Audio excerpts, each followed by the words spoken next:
At 3 a.m. she gave me an ultimatum. My one-word reply changed everything. The phone buzzed at 3:07 a.m., vibrating against the wooden nightstand like it was trying to wake my conscience instead of my body. I was half asleep, my arm numb from the way I'd been lying, when I saw her name light up the screen. Aisha. She was right next to me in bed. My heart didn't race at first. It stalled, like an engine choking on bad fuel. I turned my head slowly. Her back was to me, shoulders rigid, the glow from her phone leaking under the blanket. She hadn't moved. She hadn't even pretended to be asleep. The message on my screen was short, clean, surgical. Choose me or your silence. I stared at it, trying to understand how a marriage could fracture into a single sentence. Why are you texting me? I whispered. She rolled over then, eyes already open. Red. Not from sleep, she hadn't slept, but from crying she didn't want me to see. Because you never answer when I talk, she said. You just disappear. That word hit me harder than it should have. Disappear. I wanted to argue. I wanted to tell her she was wrong, that I'd been tired, stressed, overworked. That the late nights at the office weren't secrets, they were survival. But something about the way she said it felt rehearsed.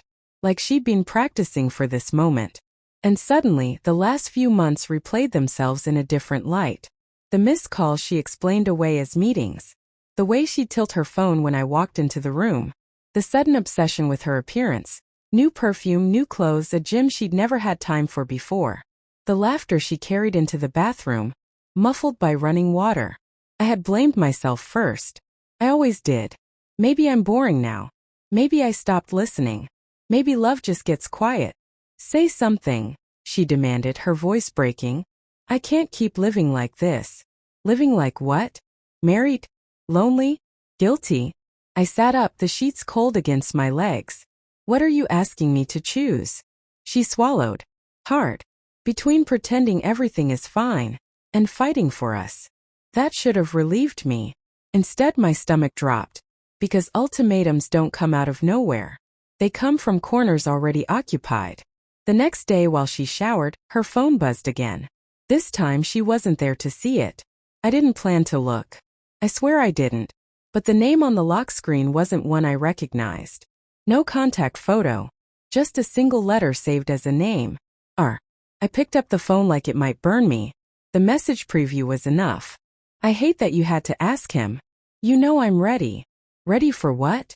My hands shook as I unlocked the phone, not with her password, but with the one she'd taught me years ago, laughing, saying, in case of emergencies. I guess this was one. There were weeks of messages. Not explicit. Worse, intimate. Casual. Familiar. Inside jokes I didn't understand. Complaints about me that sounded eerily fair. Long voice notes sent late at night. Plans that stopped just short of saying the thing we were both thinking. I miss you. Last night was hard. I wish things were different. I sat there, heart pounding so loudly I was sure she'd hear it through the bathroom door. When she came out, wrapped in a towel, humming softly, I looked at her like she was a stranger wearing my wife's face. Whose are? I asked. The color drained from her face in real time. She didn't yell. She didn't deny it. She just sat down on the edge of the bed like her legs had forgotten their purpose. It wasn't supposed to happen, she said. That sentence should be engraved on gravestones of marriages everywhere. She told me everything, but slowly, carefully, like she was stepping through glass. He was a colleague. It started with conversations, compliments, feeling seen. She said she never meant to fall. That loneliness can be louder than love if you let it echo long enough. I listened. I hated myself for listening, because part of me understood. That night, I lay awake replaying memories that now felt counterfeit. Our anniversary dinner where she barely touched her food. The way she smiled at her phone during my mother's birthday. The softness in her voice that I thought was for me. At 3 a.m. again, same hour, different night, she turned to me. I can't keep living in between, she said. I need you to decide. We fix this, or I walk away. There it was. The ultimatum.